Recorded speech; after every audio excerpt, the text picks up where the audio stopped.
അരമണി പോലും കൊടുക്കാത്ത ഒരാളെന്നാണ് അങ്ങനെപ്പറ്റി കേൾക്കുന്നത്. ശരിയാണ്? ഇവിടെ ഈ പേരിനകത്ത് ജാതിവാലും വെച്ചുകൊണ്ട് വന്നു കഴിഞ്ഞാൽ അന്നേരം ഒരു ദൂരം കളയും. എന്റെ മുമ്പിൽ വെച്ച് അങ്ങ് പരസ്യമായിട്ട് ഇൻസൾട്ട് ചെയ്യപ്പെട്ടിട്ടുണ്ട്. പക്ഷെ മറുഭാഗത്ത് അങ്ങോട്ട് തീവ്രവാദിയാണ്. നമ്മൾ പ്രതികരിക്കേണ്ടടുത്ത് പ്രതികരിക്കണം, അല്ലാതെ മിണ്ടാതെ ഒരു മൂലയ്ക്ക് ഇരുന്നിട്ട് കാര്യമില്ല.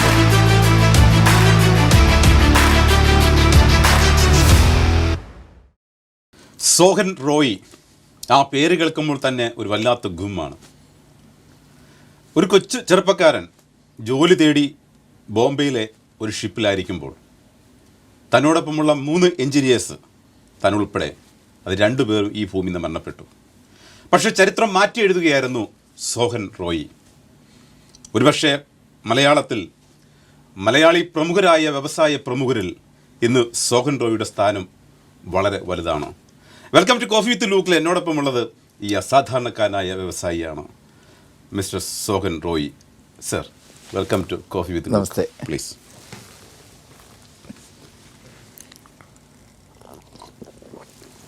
ഈ പേര് ആര് കണ്ടുപിടിച്ചത്? അത് വലിയ ചരിത്രമാണ്. എൻ്റെ അമ്മാവൻ്റെ പേരായിരുന്നു സോഹൻ റോയ് എന്നുള്ളത്. പുള്ളി 12 വയസ്സിൽ മരിച്ചുപോയി.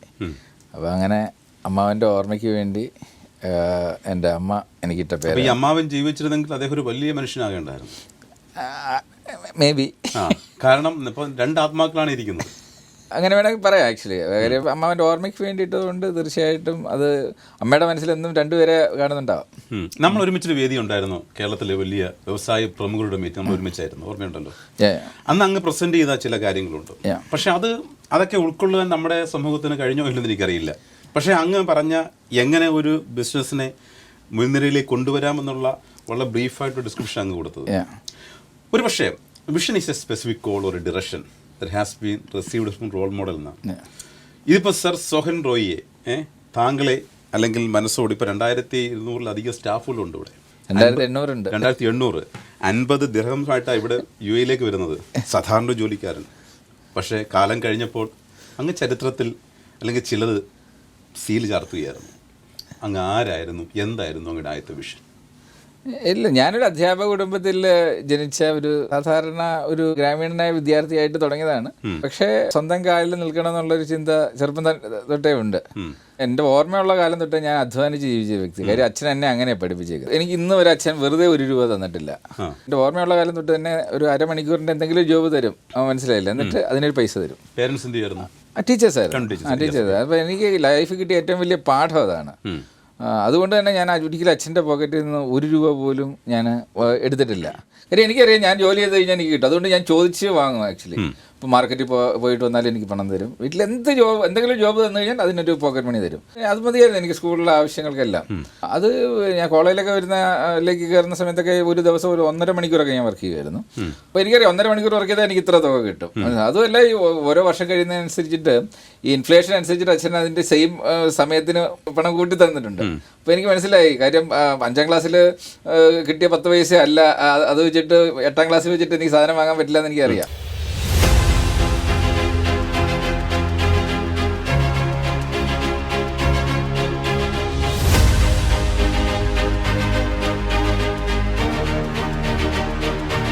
ഈ ടോക്ക് ഷോയുടെ ഏറ്റവും പ്രധാനപ്പെട്ടത് ഏതെങ്കിലും തരത്തിൽ നമ്മൾ എന്തെങ്കിലും വ്യക്തികളിലേക്ക് പോവുകയല്ല. വ്യക്തികളുടെ അനുഭവങ്ങൾ ആളുകളെ ജീവിപ്പിക്കും, അവരെ ചലിപ്പിക്കും, അവരത് കുതിപ്പിക്കും.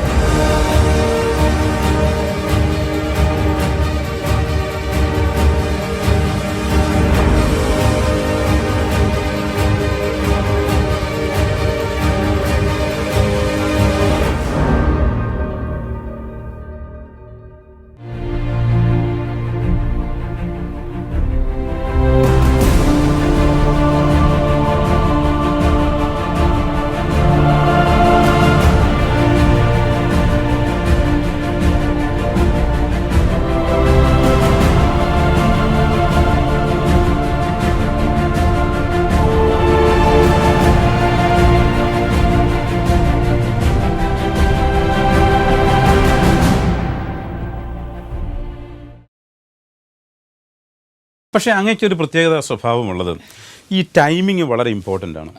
ഡാം എന്ന സിനിമ അത് ഒരുപക്ഷെ വലിയ പ്രകൃതി ദുരന്തങ്ങളൊക്കെ ഉണ്ടായ ഒരു സമയത്താണ് അങ്ങ് ഹിറ്റ് ചെയ്യുന്നത്. അത് ഓസ്കാർ ഒരു അവാർഡിൽ അത് നോട്ടീസ് ചെയ്യപ്പെട്ടു. അപ്പോൾ ആരാണ് ഈ സോഹൻ റോയ് പലരും ചോദിച്ചു. പക്ഷേ അങ്ങ് വ്യവസായി ആയിരുന്നു, പല ഏരിയകളിലേക്ക് പോയി.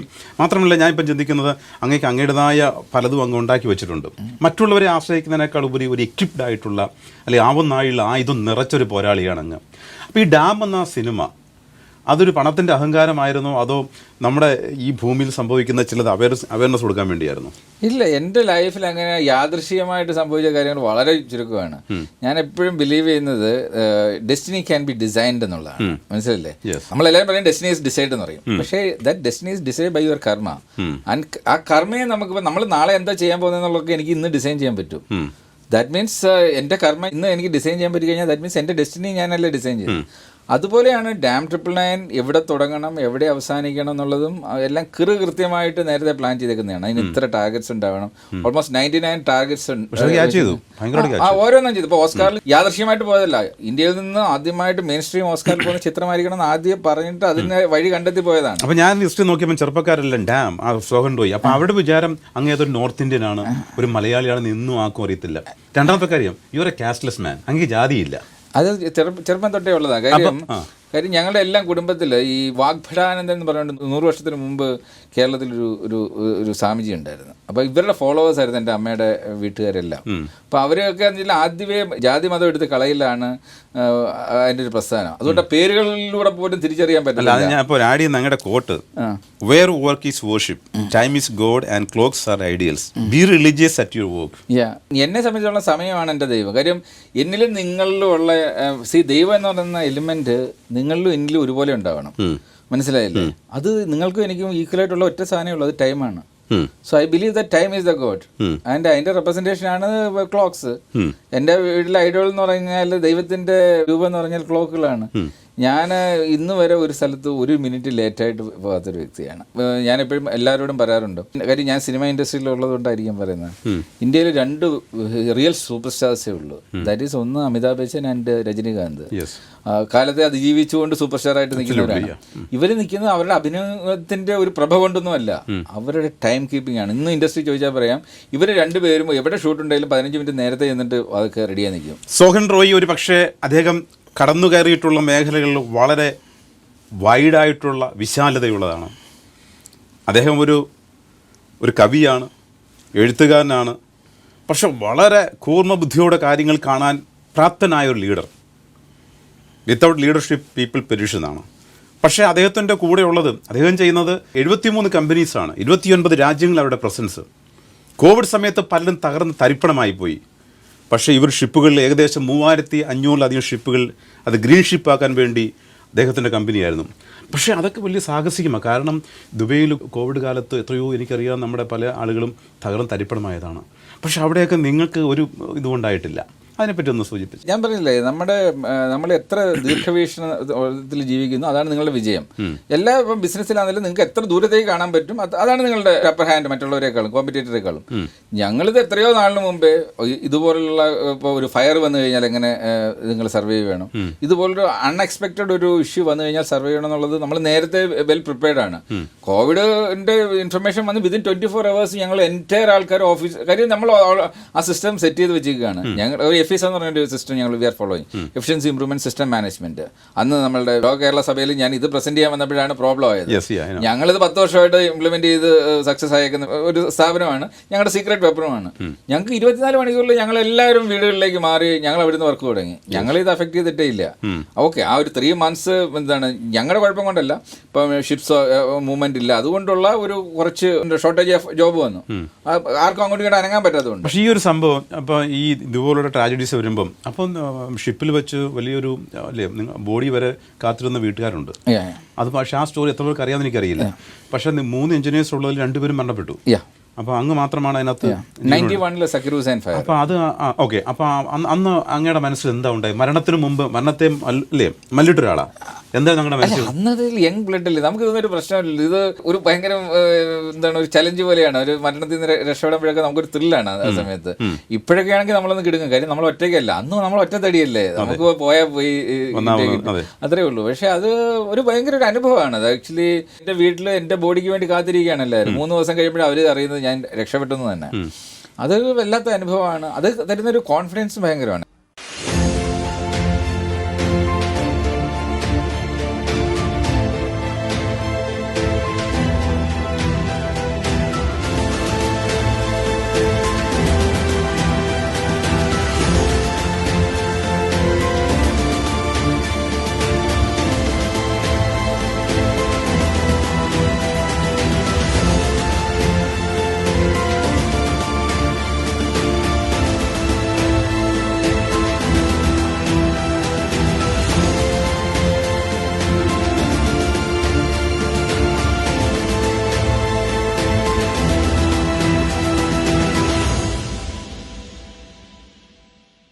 സാധാരണ നമ്മൾ കോഫി വിത്ത് ലൂക്കിന് മുമ്പ് മിനിമം ഒരു 7 പേരോട് ചോദിക്കാറുണ്ട് എങ്ങനെയാണ് ഈ ആള്, അവരുടെയും ഗ്യാലപ്പോൾ എന്ന് പറയും ഞങ്ങൾ പോസിറ്റീവ് നെഗറ്റീവ് ആയിട്ടുള്ള കമൻറ്റ്സ് കേൾക്കും.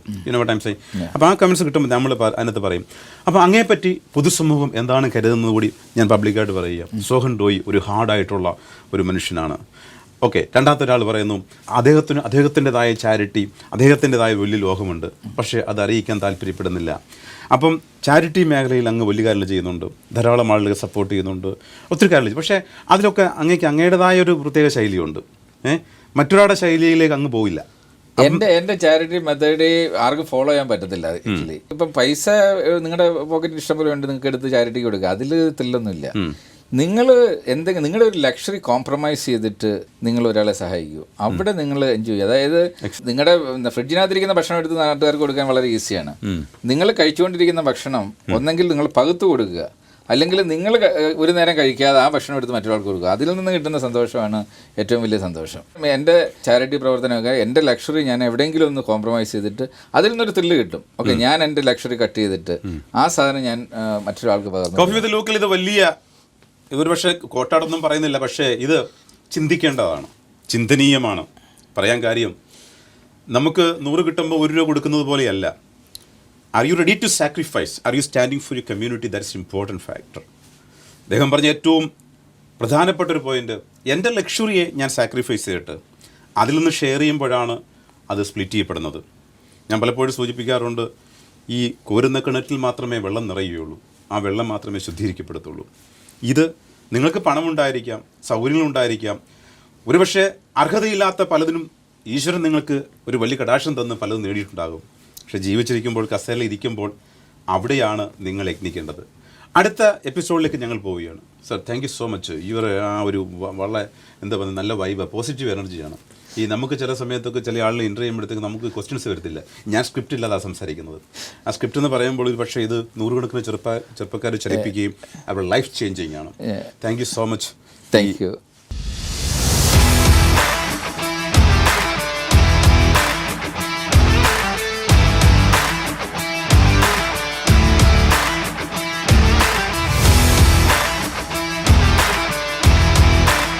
അരമണി പോലും കൊടുക്കാത്ത ഒരാളെന്നാണ് അങ്ങനെപ്പറ്റി കേൾക്കുന്നത്, ശരിയാണ്? ഇവിടെ ഈ പേരിനകത്ത് ജാതിവാലും വെച്ചുകൊണ്ട് വന്നു കഴിഞ്ഞാൽ അന്നേരം ഒരു ദൂരം കളയും. എൻ്റെ മുമ്പിൽ വെച്ച് അങ്ങ് പരസ്യമായിട്ട് ഇൻസൾട്ട് ചെയ്യപ്പെട്ടിട്ടുണ്ട്. പക്ഷെ മറുഭാഗത്ത് അങ്ങോട്ട് തീവ്രവാദിയാണ്. നമ്മൾ പ്രതികരിക്കേണ്ട അടുത്ത് പ്രതികരിക്കണം, അല്ലാതെ മിണ്ടാതെ ഒരു മൂലയ്ക്ക് ഇരുന്നിട്ട് കാര്യമില്ല.